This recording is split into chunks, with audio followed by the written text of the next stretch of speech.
Hello. Welcome to our daily practice. It's the 20th of March. We're going to do this today and then tomorrow, and then we stop.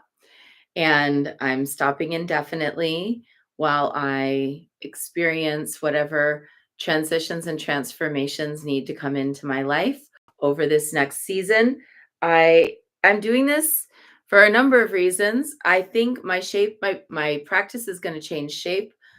Like, I think I'll come back and do something again in the future, but I don't know what it is.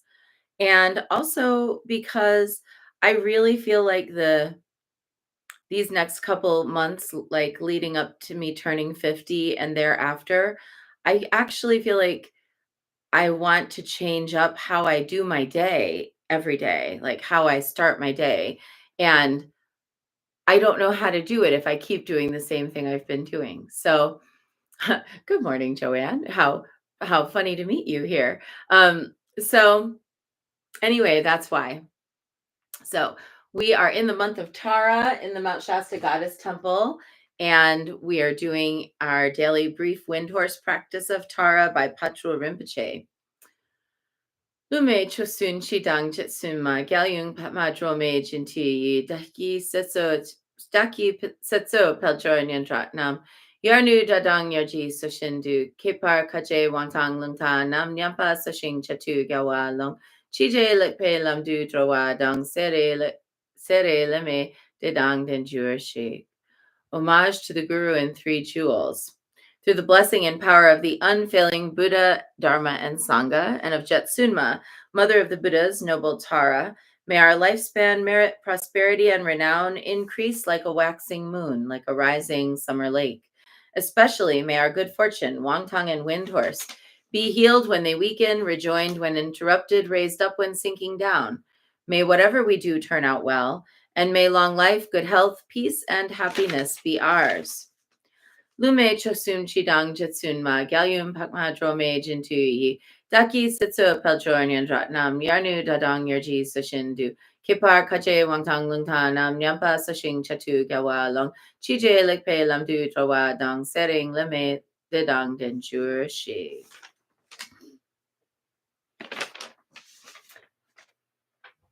And the deck that we're using invited us yesterday with the infant Ganesh to bust through obstacles, to clear obstacles. And I did. I busted through and managed to get a lot of things done yesterday that I was worried I might not be able to do, but it all came together. In the past 2 days, I've made around 35 separate goodie bags and assorted gift kits. I've mailed out a dozen packages, all while still doing readings and prepping for this weekend, and had unexpected guests in town. So, surprising kind of all these different things all at once. So let's see what will our card be today. Chakra Samvara, the union of wisdom and compassion. Love making can bring wisdom and compassion, or it can mire us in lust. Well, good morning to you too. This is card number 37. These two lovers, Chakra Samvara, this is Chakra Samvara here. They cannot exist without each other. United as one, they have the means to reach their goal. Together, Samvara and Vajra Varahi blend wisdom and compassion that flowers into enlightenment. Vajra Varahi holds a Vajra chopper, symbolizing the cutting through of false ideas and the belief that we are separate from God. Her lover Samvara is completely engaged with her, but at the same time, he's conscious and aware of what's happening in the world. His other faces look right and left and behind him. He isn't immersed solely in sexual delight. He is present. He's calm. He's working. Beyond the card's edge, he holds a skull cup Oh, I guess we can't see it here. Full of blood, as well as an offering to, and therefore conquest over demonic forces. Okay, wait. It's early. Let's go back. He holds a skull cup full of blood as an offering to, and therefore a conquest over demonic forces. His trident symbolizes his mastery of the energy flow in the three central channels of the body and the power that comes from knowing how to move them. The severed head, they're wearing necklace of severed heads, um, represents humanity and shows that despite great accomplishments, the Buddha remains humble and human. He stands in warrior pose as spiritual work demands it.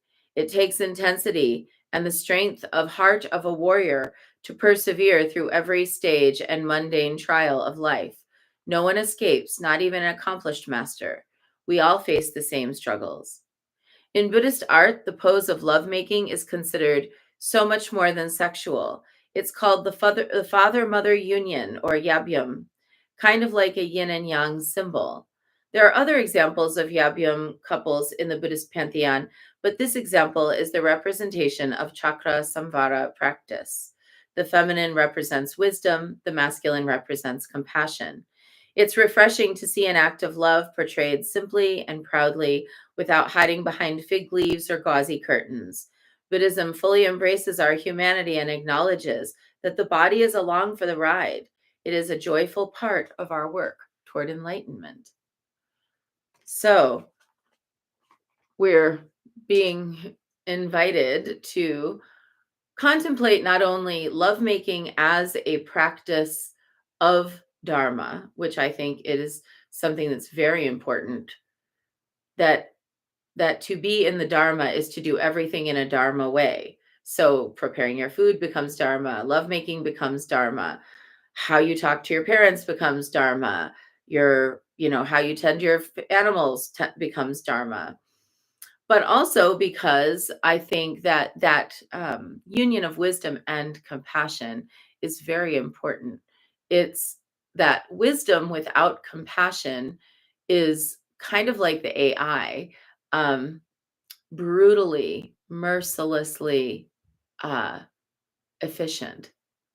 And compassion without wisdom is getting taken advantage of over and over and over and over because you don't have discernment to know when someone's putting you on versus when they're actually there for you and need your help. So the union of wisdom and compassion, it helps keep the compassion from becoming ignorant or idiot. That's what they call it, idiot compassion. And it keeps the wisdom from becoming kind of like a grim machine that marches on and kind of knocks out anything that gets in its way. So when we think about the depiction of lovemaking in Buddhist tankas, in artwork, we're actually really thinking about how these two aspects, wisdom and compassion, are united and what that might mean for the world. And the reality is that those are the essential principles of parenting as well, wisdom and compassion. The parent has to know what's good for their child and what's not good for their child. And they also have to exercise the compassion of knowing when to indulge and when to protect one's child against indulgence, of knowing when to say yes and when to say no.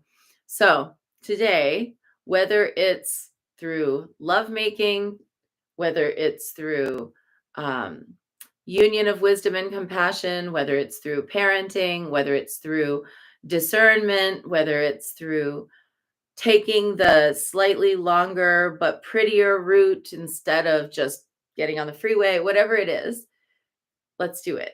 Let's do that. All right. That is our short bit for today, if that's what you were here for. And now let's dive into Guanyin practice. We're going to start with 3 prostrations before the shrine of Guanyin.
And let's take refuge.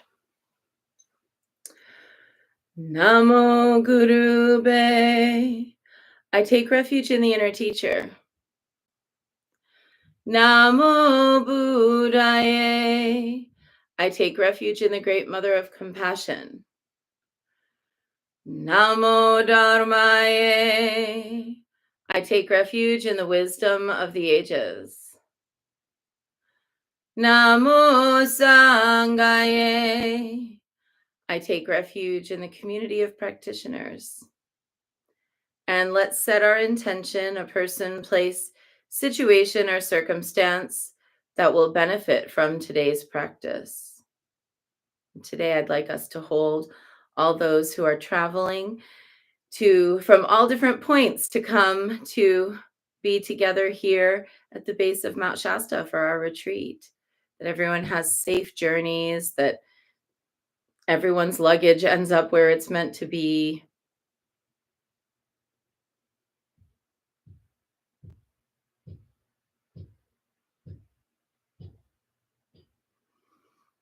And let's recite the four immeasurables. May I be a source of loving kindness in this world and all worlds, bringing a generous heart to all my thoughts and doings. May I be a vehicle of compassion in this world and all worlds, ever mindful and aware of the tremendous suffering of others. May I be a brimming vessel of joy in this world and all worlds, delighting in the happiness of others as their suffering is alleviated.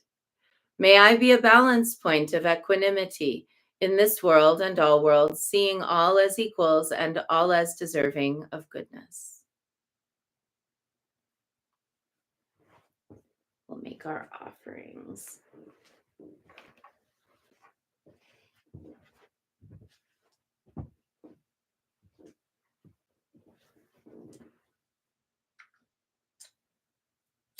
I light this candle as a symbol of the enlightening Dharma way. May it shine brightly for the benefit of all beings.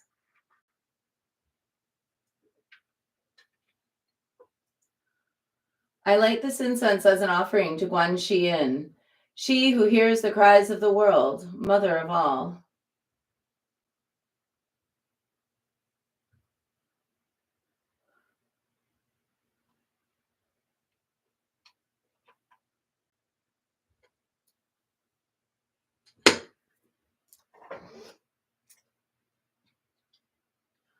Om Ahum.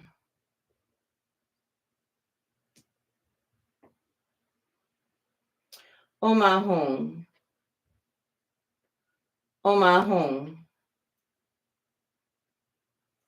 Om Ahum. Om Ahum. Om Ahum. Om Ahum.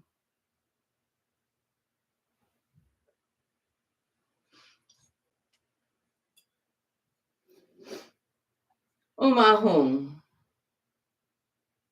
Om Ahum. Om Ahum. Om Ahum.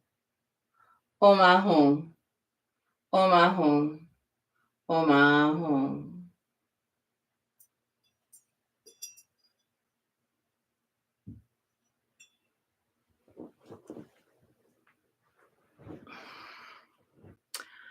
Reverently, I prostrate with my body, speech, and mind and present clouds of every type of offering, actual and virtual. I confess all my destructive actions accumulated since beginningless time and rejoice in the meditation of all holy and ordinary beings. Please, Guan Yin, remain until the end of samsaric existence and turn the wheel of Dharma for sentient beings. I dedicate my own merits and those of others to the great enlightenment. 108 recitations of Namo Guanxian Pusa, awakening Guan Yin within our hearts and asking her to bring to us that union of wisdom and compassion.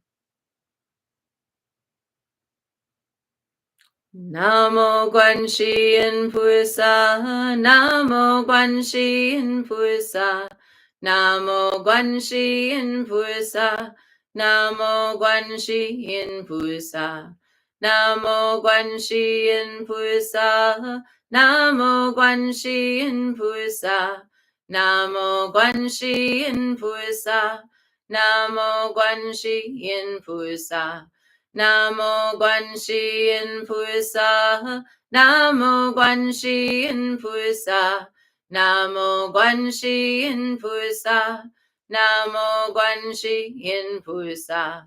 Namo Guanxin Pusa, Namo Guanxin Pusa, Namo Guanxin Pusa, Namo Guanxin Pusa, Namo Guanxin Pusa, Namo Guanxin Pusa, Namo Guanxin Pusa, Namo Guanxin Pusa.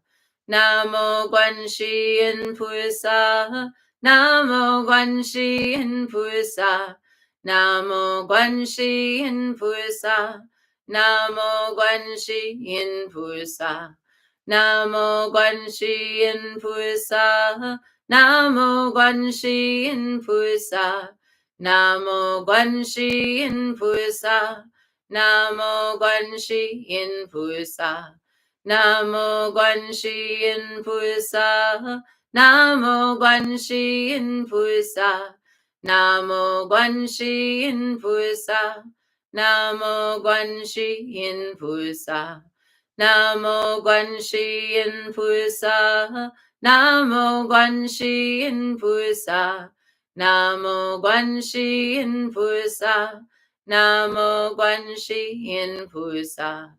Namo Guanxin Pusa, Namo Guanxin Pusa, Namo Guanxin Pusa, Namo Guanxin Pusa, Namo Guanxin Pusa, Namo Guanxin Pusa, Namo Guanxin Pusa, Namo Guanxin Pusa.